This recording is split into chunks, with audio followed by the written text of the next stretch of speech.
Welcome back, ladies and gentlemen, for our last session of the day, which is all about digital transformation in government. We've got a really great session and a great group of people with some really good experience in this joining us. I'd like to hand over the stage to Bill Mew.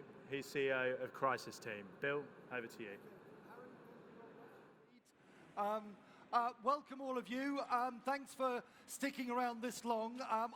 Unfortunately, we've been given the graveyard shift, but hopefully what we lack in timing we'll make up for in a lively discussion. I'm joined here by two notable colleagues who I'll come on to introduce. We're hoping today to talk about the challenges of digital transformation in the public sector. This is something that numerous different governments in over numerous decades have all had the challenge of focusing on. There have been any number of strategies, there have been any number of leaders, but we possibly haven't had quite as much transformation as any of them have promised. And so possibly what we're coming on to discuss, well, what are the inhibitors here? And in order to explore this in some depth, I'm joined by people who are notable for some of their thinking and some of the achievements that they've had in this space. First of all, I've got Ian Patterson, notable for his digital transformation at the DVLA. Many of people will be familiar with the fact that we no longer traipse down to the post office to do the familiar ritual that we had done for many decades of handing over documents in order to get a tax disc. We can thank Ian for the sort of digital transformation, in part, that had helped do away with that.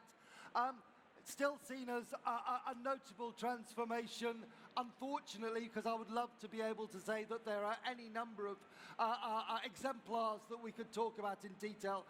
Ian is also notable for having been the CIO at London 2012. Building an infrastructure from the ground up, a real greenfield challenge.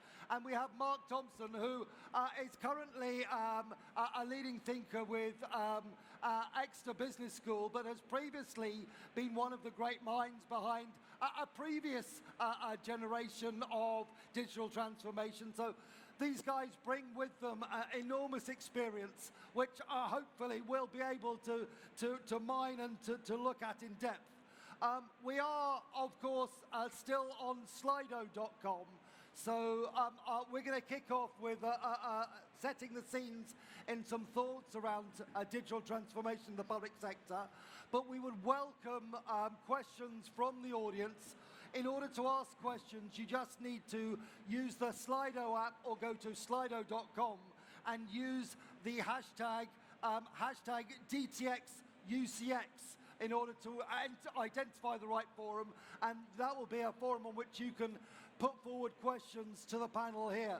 So I'd just like to kick off with a little bit of, first of all, before we dive into some of the specifics, a little bit of an overview from each one of you about some of your thoughts about where we are and how we've got ourselves to this position in the last decade. And Mark, as you have got some more history in particular space, I'll ask you to go first. Absolutely fine.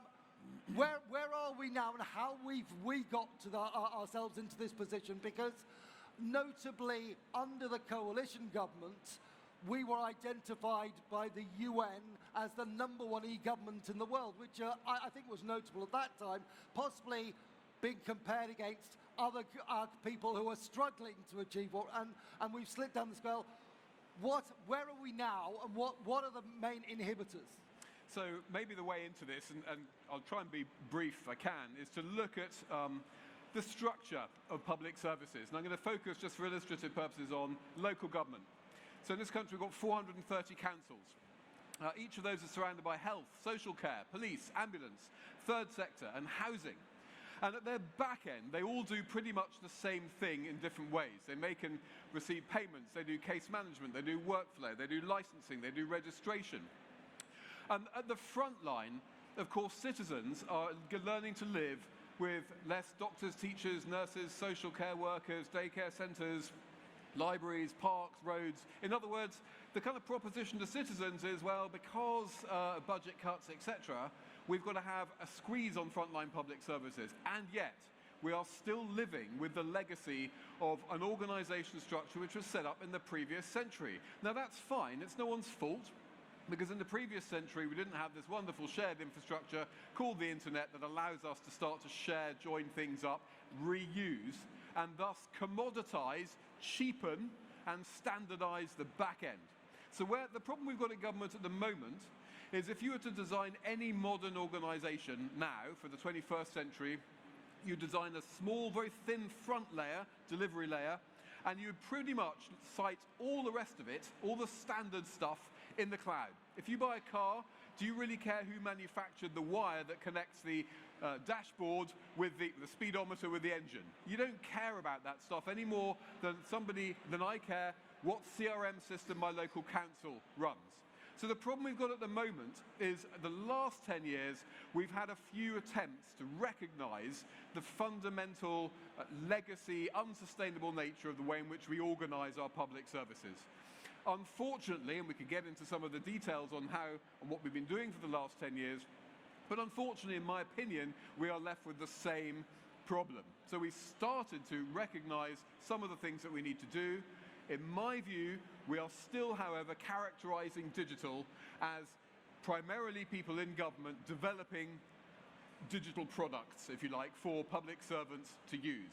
None of those things will disturb that fundamental legacy unsustainable setup. So in my view, it's tweaking a pretty dead model, and we've got lots of further thinking to do, which hopefully we can get into it. But maybe that's one way into the discussion. Okay, so there's a certain argument here that we're lacking ambition in the approach to digital transformation.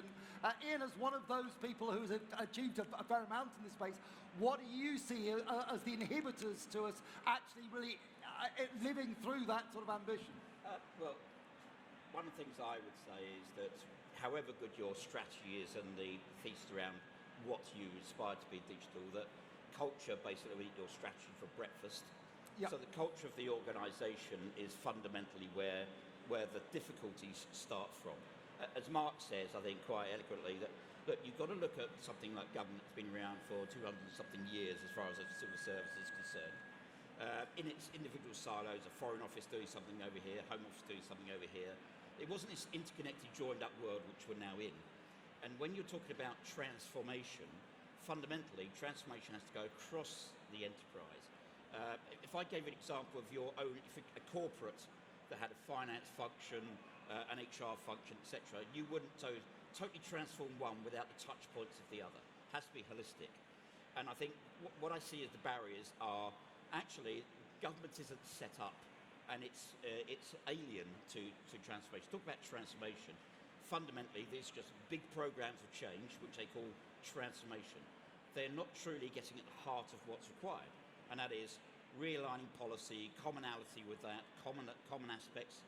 No, let's look at the parity between what is legislation and what is policy, because those are the things which fundamentally you're driving through the government. And therefore, that's what your technology is being built around, and they've basically automated those processes with these old systems, because back in 1980, 1990s, that's what you did. We do this, that's technology, we'll automate it. They build a big system to automate it. Now we're at the cusp of we want to be more dynamic, we want to change, we want agility in the organisation. We want to digitize the organisation, not just digital or what I call, basically looking at taking a service and putting something online. It's fundamentally rethinking how that end-to-end service has to work.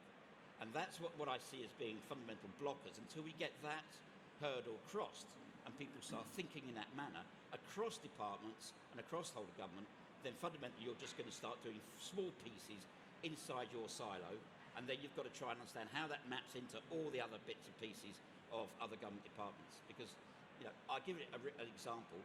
At DVLA, when we looked at the view my driving license and renew your driving license depended on the fact you could go, as you can now, you can go and say, well, I want to renew my driving license. We interact with your passport, which is the Home Office. That pops it up, and you can do that, hey presto, very quickly, you've renewed your driving license. That caused all sorts of issues around making that happen, because we had to engage with the Home Office. There wasn't aware we want to do it for some months, and then we sort of leapt on and said we now want to do it. That caused a noise across their change program and their operational function. The same way we did with DWP with using your national insurance number as part of an identification process for viewing your driving licence. We are now literally interconnected across departments. Citizens, as Mark says, citizens don't care about how that works. They just want to renew their thing. They don't want to interact with all different parts of government. They just want to simply do the thing they need to do. Or they want to just get something pushed to them to say it's call to action, very simple process, and do it. Not have to keep going to websites. So let's stop thinking about websites. Let's look at services and look at how actually citizens truly want to interact with government. And obviously we're talking about some very different beasts here. When in terms of the silos that you're talking about, we've got some very large government departments, and we've got some other parts of the public sector, such as education, such as health, such as local government, which are massively fragmented and pretty much a set of fiefdoms all doing their own thing, where there is massive duplication, there is massive wastage. If we were to have the luxury of thinking again, and that is a bit of a luxury here, what do we need to do? How much of what all of these fragmented organisations are doing is common, and how much is really different, and what needs to be different? So one of the interesting debates I've heard in some of the shadows of, whispered quietly in corridors of government is how much of the NHS budget actually goes on doctors and nurses as opposed to largely avoidable administration.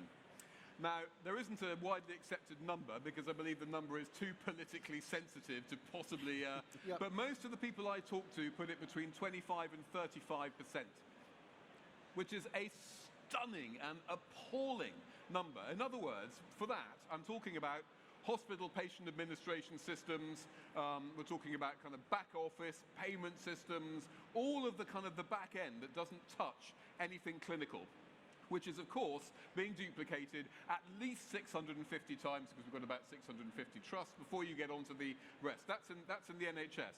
Similar kind of quantity you can probably expect in local services as well, across all of those 430 plus. We've got 130 universities. You know, what on earth is, and many of those are on their knees. I speak as somebody from inside a university. 43 police forces. Again, at the back end, if you start to add that stuff up, you get to billions. And so some of the emerging thinking, certainly in commercial organizations, is don't fixate on the tech. Understand your business model and understand where the commonality is between those business models. And that's why a lot of people are talking about shared service patterns. Okay, so if I'm applying for a license somewhere, why can't that just follow the same steps everywhere in government, rather than reinventing those hundreds, if not thousands of times, and paying somebody else to do it and marking their homework for us? So I think there are some huge opportunities there for consolidation. But there are also, I think it's important not to lose sight of the opportunities for innovation as well. So if the last 10 years, the story about cloud was maybe, let's move to the cloud because we get some cost savings and it's good for storage and security, etc. The next 10 years of government digital will be about how we can turbocharge public services using this emerging plethora of emerging technologies. So AI, machine learning, natural language processing, advanced analytics, all of those sorts of cloud-based, data-driven emerging technologies which can make services very smart. I'll give you a quick example. Swindon, it's a project I have something to do with. Fly tipping is very expensive because if you've got to separate out different types of waste, hospital waste, green bins, white goods, any old iron, very expensive. So Swindon, and this won the public sector innovation award last year, effectively bolted together some cheap cameras on their buses, okay, so £15 cameras on the buses going around all of the council assets, and then looked in the cloud and literally, like Lego bricks, put together some optical character recognition, some natural language processing, so they could start to look at these feeds of data they were getting about these images that were coming through. Some machine learning, so that starts to go, okay, so I can start to see there's some white goods here, here, and here. There's some, there's some old metal here, there, and there. and then some geolocation services, and then finally some pumping it through web services to the council system, which effectively then allocated rosters of white goods, hospital waste, garden waste, natural waste, etc., to the various collection people. And that was done, that stunning piece of innovation was done for £5,000 to £10,000. So not only can we reuse, if we can understand the models and what we're trying to do better, we can reuse, we can share things together, okay, but we can also do some very innovative new things and reuse those, okay, because that shared service pattern, where is some stuff, what do we know about it, what does it look like, and what response do we need, was then transferred for COVID responses to identify shielding citizens who might like their neighbours to come and help them, but didn't want to expose their data to everybody. Similar service pattern, and that capability was rolled out for peanuts more. So I envisage a government where instead of building stuff in our vertical silos forever, we can start to share, reuse, start to make use of these capabilities in the cloud. But to do that and to finish, that's a chief executive role. Just like what Matthew Gould was saying in the previous discussion, this is about the business model and understanding what you're trying to do with technology, and it's not solely about, for example, agile routines and training and DevOps. That's a tech piece. This is about understanding the future model of public services. Now, it should be very obvious to people looking at the parts of the public services environment that where there is massive duplication and where there is massive fragmentation, where we have all sorts of organisations pleading poverty, that there's an amazingly obvious argument for shared services for that approach. But with some of the larger government departments, that they're not pleading poverty. They have big budgets, and the equation there is a buy versus build. And what is the approach, and where are we seeing the failure of cooperation between big government departments? Because there should be a greater cooperation, but we're not seeing that. Let me take to, I think, one of the fundamental core aspects that drives that behaviour. Had a lot of interaction with PermSecs running these various departments, and the way things are structured, as we've talked about before, financially, that's your budget. You get this much to operate, this much your plans change, etc., and what you need to run your enterprise. Call it that. But those permanent secretaries are driven by managing and running the day-to-day operation of their departments. It's not a, so the question, I had this myself with, in particular with, let's say, a large department, keep it slightly anonymous, is that, I will get shot if my permanent secretary finds I'm sharing things with someone else, because that means that if something goes wrong and they're in front of a public accounts committee, I'm going to be asked, why did I trust a cabinet officer or someone else, dependent on someone else, to bring this service forward? So there is not, from the top down, an incentive to share. Whereas financially in councils, they're really bereft of money, and therefore they're almost forced to have to share. I'm not saying the same thing should happen in central government, but fundamentally it comes down to, I met with Tom Reed literally a couple of weeks ago, and I do think that what he's doing as far as his new if you like, reset around the GDS in the centre should be, and is likely to be, around the fact he doesn't see that we should be going out building things for the public sector. Exactly as Mark says. Quite frankly, if you're looking at products, there should be certain kind of parameters that are set. Firstly, yes, it might be technology, but how do you empower and democratise that so policymakers can configure? So low-code, no-code technology should be put in place there today. So people at the closest point of contact to the citizens in the contact centres and in the operation function should be able to make the changes they need without needing to run big programs, big projects, and technical people like me to make decisions and run that for them. Okay, so it's very SIP. That's what I talk about, agility in an organisation. Do that quite quickly. You put controls in, but they configure it. It's not a technical thing. The point is that when you look at it, you do share a lot. So the first thing is, actually, if you set the standards right in the centre, through the centre, that you've got these particular rules, you can say it doesn't matter what product it is, but they are following certain standards, which means at some point you should be able to plug those together, and you start shrinking that environment, because you're quite right, most of it is common, but everybody thinks they are special, and you see that time and time again. There are certain things which would be different. For example, take to a local authority. A local authority like Surrey, for example, doesn't have coastline, whereas something like Hampshire does. So there are differences, but there are common differences with other councils that are in that area. The same way when you look at the repeated, in DVLA, for example, we had a copy of the MOT database, but DVSA also had that MOT database. You talk to HMRC, they got national insurance number, DWP has national insurance number, and we're in danger, had to stop DVLA building their own national insurance number database because they worried about the DWP one falling down. No, it's all about setting those standards, clear standards in the centre around what you can and cannot do. There is also something which I've used in my private sector world, which was in the centre, we funded certain things which you could have pretty well free in your brand. And the idea was that you wouldn't pay for your email, you got it because you consume the same one. So instead of handing out the money from the centre to every department to run it at hundreds of millions a year or billions a year in some circumstances, that you keep those elements and you, providing using common stuff, you don't pay for it because it's wooden dollars, just shifting around. So I think fundamentally the blockers are always going to be around the culture of that, the culture of the silo and persistence of that, the risk, if you like, of sharing common things, which shouldn't be a problem.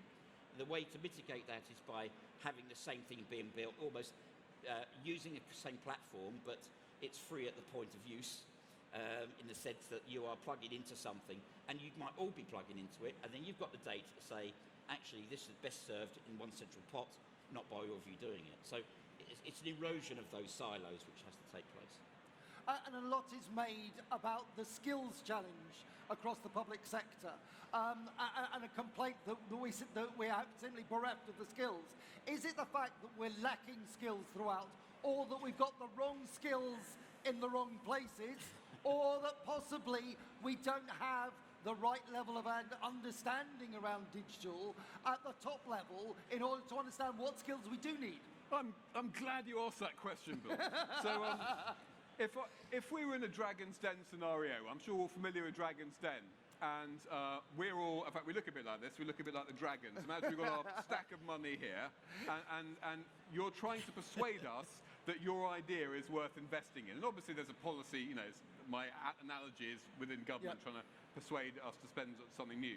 So in the olden days, right, in the olden days before the internet and digital economy and everything, so take broadly last century, there'd be one thing you'd focus on, we would focus on, which would be your focus. What are you focusing on? What do you propose to focus on, and where's the value in that, right? And I might do my research on you and like your idea, and I might or might not give you my stack of money.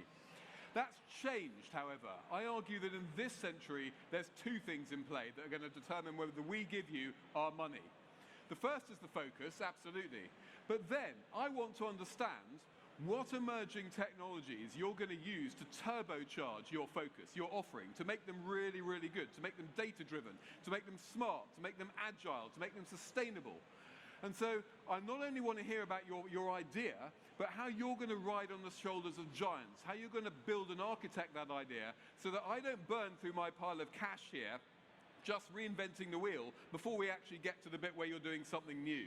Now that is business model thinking. It's deeply technical, but it's also about the business model. Now what we don't have in government, to answer your question, in terms of skills, is any sort of education around those sorts of skills and how that should disrupt and transform the way that senior policymakers and politicians think about expressing digital transformation and change. And what's more, I don't just want to turbocharge my existing offering, because when I start to think about what all these good things can do, and I gave you the example, just go back to the Swindon example, that changes the offering, right? So I then realize I can do all sorts of things, actually, or maybe I don't need that offering altogether, right? Because we can actually avoid, so Ian was talking about, you know, the notion that we don't always want to interact with government all the time, a bit like banks. The less we interact with them, the better. Our insurance companies renew our insurance without us asking. We can challenge that, but a lot of that stuff happens automatically. So actually, by thinking about not only the focus, but also what I call the kind of the leverage, the common stuff, which is increasingly happens to be in the cloud, we can start to save money, have a thinner layer where we really, really add value, and make sure that we start doing things which are actually far better.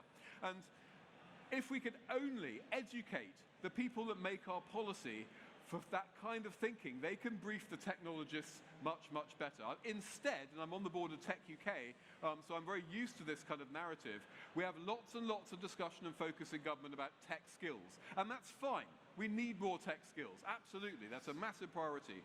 But against all of that hand-wringing about tech skills, there is almost zero discussion about the need to educate our policymakers about the sorts of thinking that we're talking about here. So that's what's missing.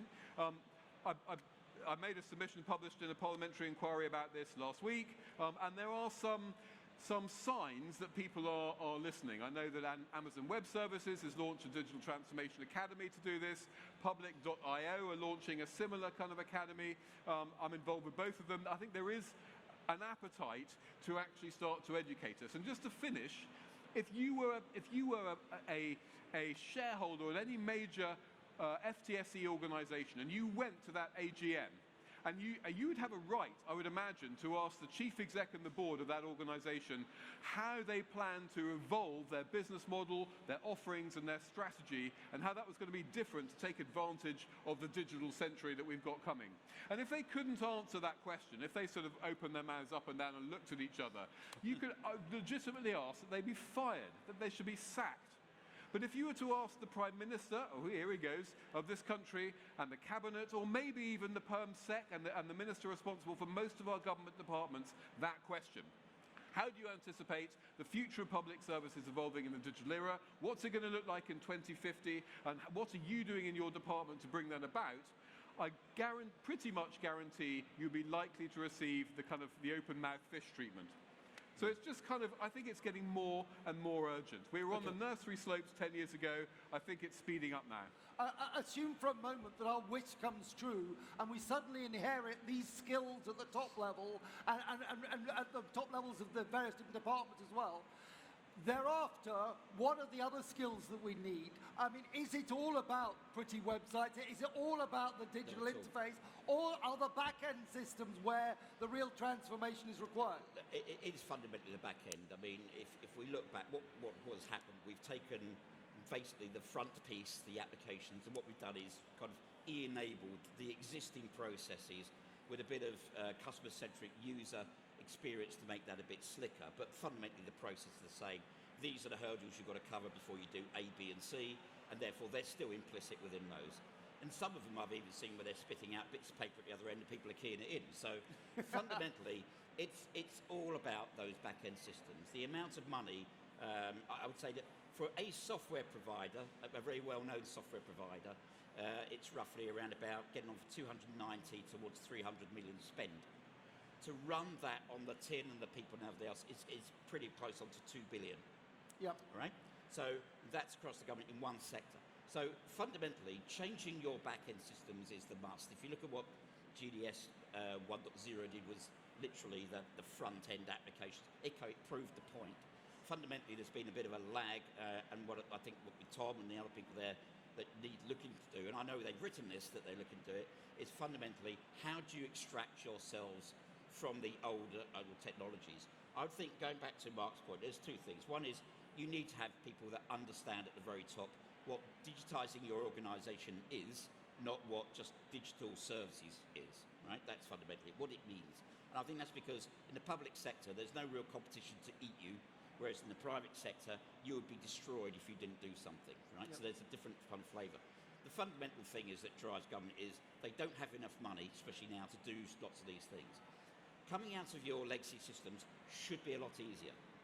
But what we keep doing is taking the wrong approaches to exiting those where we peel things away, which means you end up with two lots of technology. And I can see, like, have seen several architectures of departments, of one which I've worked in, which showed this was the new thing they were building, which stayed there because they basically ran out money, ran out business case, and the old system and how they interconnected the two. And I think this is the problem we have. We've got to have clear plans about what is the legacy debt, what is coming to expiry, what is both on systems and contracts to manage those, what skills are involved in those, and what new things will replace that. It's a fundamental shift to where we are now, where we take away bits and pieces one at a time. And actually it's got to be quite radical and transformational. So we've got to extract that, we've got to free up the data, as Mark says, we've got to free up those data from those systems, And we should actually make sure we've got the ability to share that, control it, but share that with other departments. I think fundamentally, the other thing you go back to when I say about a standard is you need to be clear about the taxonomy of a name and address, for example, or taxonomy around other aspects, and be clear about what that looks like. I know that's something that they want to look at. But fundamentally, you've got to break those back-end systems and actually deduplicate some of these things. You'd be surprised, as I said before, how many different, I have my own system of this, my own record of this, because I don't trust the other. All right? Pick one or go to that. You know, API that back. And fundamentally, to your point about they don't want to interact, go to website, it is, you know, when you want to renew your tax disk, okay, I've got to part one and getting rid of it. But when you want to renew it, it should be something that pops up on your phone and you say, do you want to renew your tax disk? It's going to run out next month. You know, you can double click with your Apple Wallet or Google Play and basically it's done. It'll take the money out at the end of the month. Done. That's how people don't want to interact with the website or government. They want to be pushed information and react to it. You know, your passport's going to be renewed in a year's time. And what you start doing is flattening the queues, flattening the usage peaks. Because there, I got rid of a paper tax disk, and what happened? Every month at 11:30 or 11:55, including, when I say New Year's Eve, which is bizarre, you had a spike in traffic and people want to go and pay for their car tax. So you end up with monthly spikes like that. So you flatten those. So push things to people, push things to citizens. Using that data, they'll give you data to do that, their mobile data, the email data, etc. Pushing those messages out is far more proactive rather than reactive, and start to use policy and legislation to gather data back in from industry, from motoring industry, from other people that feed off the back of those, so you can legislate and create better policies. That's what you start to do. Okay, so obviously you guys, this is not the first time that you've been preaching about these particular approaches. Preaching's a good word. But there have been many different great thinkers before. I mean, we go back as far as the turn of the century.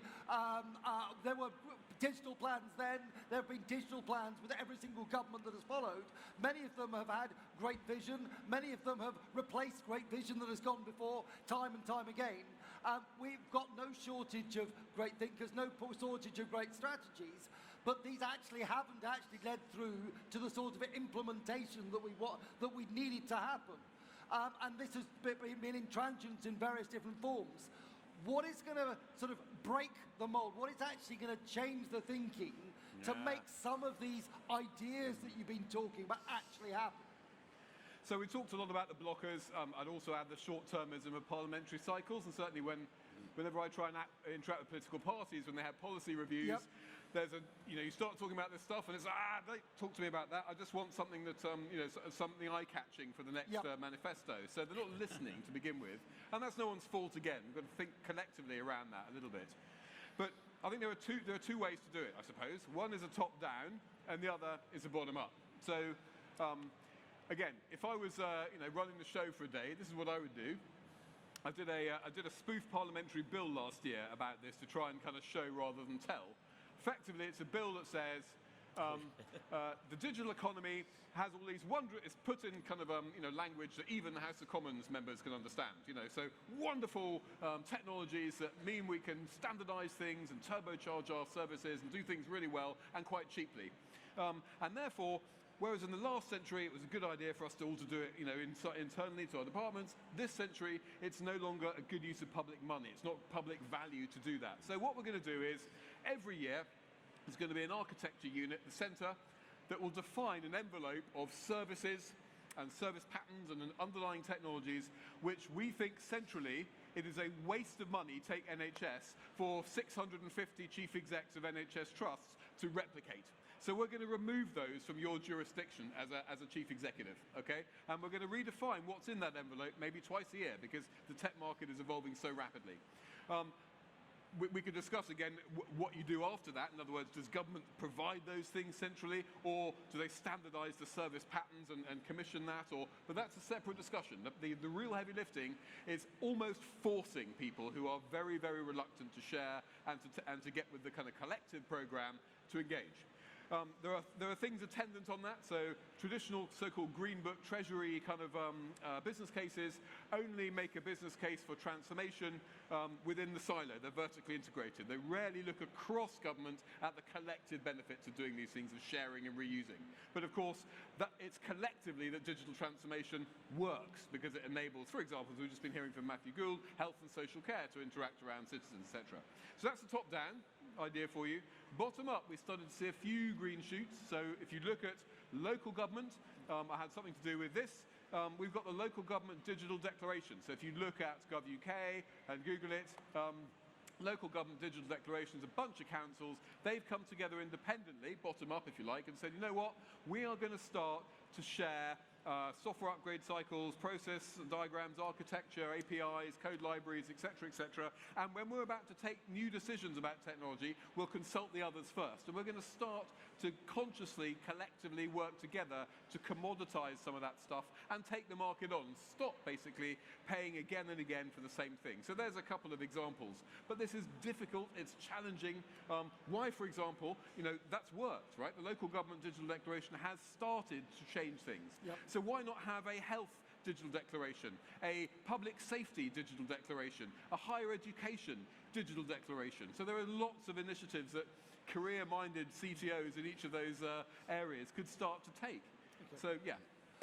We're starting to get questions in. One of the questions that we've got here is that the public sector has always paid less than the private sector, so we struggle to attract the best people for this work. How can we overcome this challenge? And I know Mark was talking about the short-termism at a ministerial level, but obviously many of the CII roles are only held for 2 years at a time, and there's constant churn, and we're losing skills. Is pay part of the problem? Is it the longevity of the roles, and what can we do to have the right skills and right leadership? I think pay is certainly one part of the problem, fundamental part of it. From my experience, so look, people are motivated by doing really good things, exciting things, getting their hands on some new technology, some new way of working, reinventing their workplace. They get excited by that. The problem I found, so I go back to DVLA, that's exactly what it created. And as I go back, one of the things you have to do is create the right culture. The problem you get then once you've created the right culture is, once you've done the thing you're doing, the initiative, to a certain point, people realise their value in the marketplace.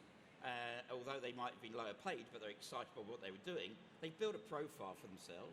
They may have done a few things like this and gone on to spoken, and next thing they're grabbed by, look how many people have left government, gone to Amazon, or gone to, some of the consulting companies. I can run off loads of names where people have done that. The wonderful thing, I've been at the crux of sitting there with people, senior people in cabinet office and PerpSec's around pay. And the view is that they rate the policy areas, policy's always been king or queen, it's always been that's the higher paid role. They see, and this is the way the contracts are drawn up as well, that people in that digital space are seen as generalists. So that's what they do. That, when I've sat down and gone through with a PermSec and saying, look, we can have these people ourselves, and architects I would have, this is in a very local region, was £86,000 a year. I was told you can go and try and get one for 50. No, and I couldn't get one. The fundamental thing was the grades. The civil service is based on, it's very gradist, if I call it that. So it's X amount of this grade equals you can have one of these grades, and so on. And I've had the arguments at some point about some things that I won those arguments, but actually what you find is as well that there's no parity with the private sector. There's a thing recently with arguments around what should MPs get, etc. And an MP can start off their career at 26, 27 and get the same money as if they're 67, 77. There has to be some sort of, if Boris wants to do levelling up, there's certainly some levelling up you can do in the civil service around making sure you've got the right type of salary grades comparable to those of those in the private sector. I think what we also can see is, let's follow what people like Mark, Joe Fisher, etc. are writing. I fully support things. In fact, we're usually in violent agreement around these things. But if you have these things where you're sharing, you need less of these people. You need to reskill and retrain these people. If you've got less senior people proliferated all over the place, but you've got a core cadre of them across them, looking at the common aspects, then you start to be able to give them better salaries. The answer's got to be right clear. You've got to pay the right amount for those, or you'll just get them for a weird period, or you'll get the lesser qualified and then they'll leave anyway once they've got the right skills. Another question that we've had is how would you recommend the public sector services make use of SaaS cloud-based application when they have data sovereignty concerns? Now, this brings us to the question of actually, should the government be developing its own software anyway, or should it be using more off-the-shelf SaaS solutions? And when it does, what are the sovereignty issues? So, okay, so I'll go at it, and then you probably pick it up for the more, pick up all the difficult techie delivery bits.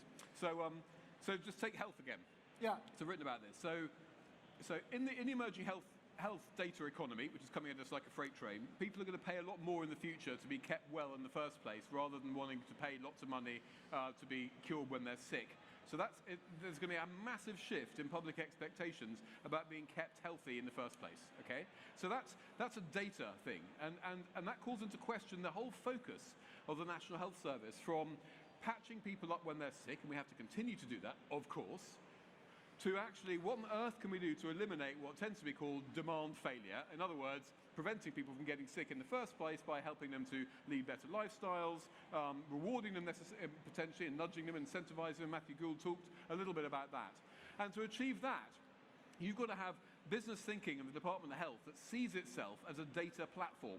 Okay, in other words, and as Matthew was saying, and I think he has made great strides to try and eat into this public distrust of sharing health data.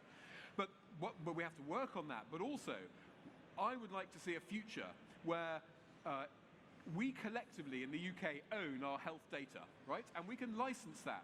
We can license it to the likes of AWS or Big Pharma or insurance or lifestyle companies or whoever, right? Providing we decide who gets that and what the governance is and what they pay for it. Okay, so providing we're in control of that data.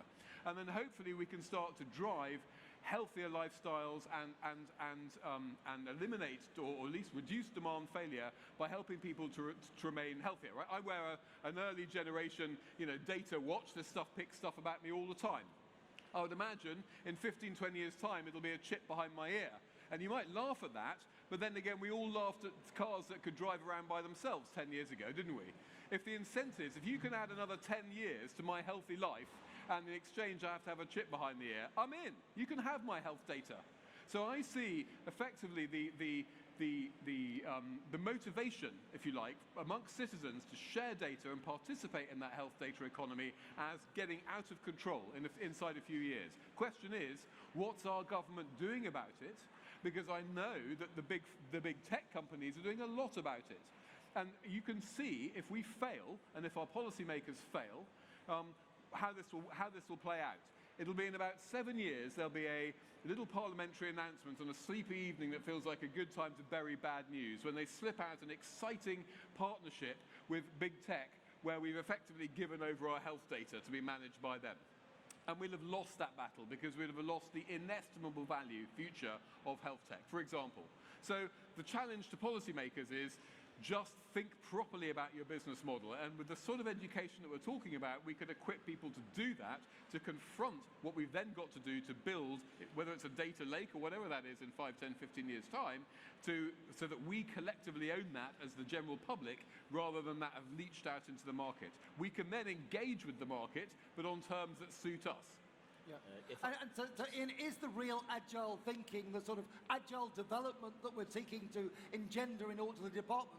Or is real agile thinking the sort of thinking where you're agile enough not to actually approach development and to think about it completely different? Well, I think it's certainly the latter in that sense. You don't need to do anything. I just want to go back to that specific around the SaaS.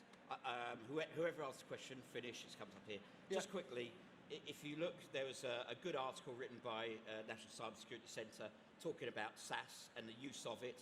I think when you're talking about sovereignty of data, if you're putting things into an Amazon cloud or a Microsoft cloud, you've got various touch points anyway with that. That's around actually things around negotiate with the US around Cloud Act and so forth. There's some policy and legislation things that come into play there. I would actually endorse the use of a software as a service, no code, low code as a way forward, which actually allows you to democratize the change and capability of those things. And that kind of leads you into the fact that it should be the rare occurrence where you're developing. It should be the exception, not the rule. Yep. Do not build things that already exist. Why would you do that? Who here is building their own car in their back garden that's just like the one they've got parked outside the neighbours? Why would the hell would you do it? Mark's got an analogy which he's written about quite a bit about why would you generate your own power supply, your garden with your own different prong plug to run your toaster? It does make no sense whatsoever. Okay. Well, I hope that digital thinking starts to make sense sometime soon for all our benefits. I'd like to thank both Mark and Ian for their insights and for sharing their time. I'd like to thank you all for coming and joining you, and also for joining the entire event. I think we are the rear guard here. We're bringing things to a close, and I just wanted to thank you all in this graveyard shift for staying with us. We're very grateful, and we wish you all the very best. Thanks for sticking around. Thank you. Got a minute left.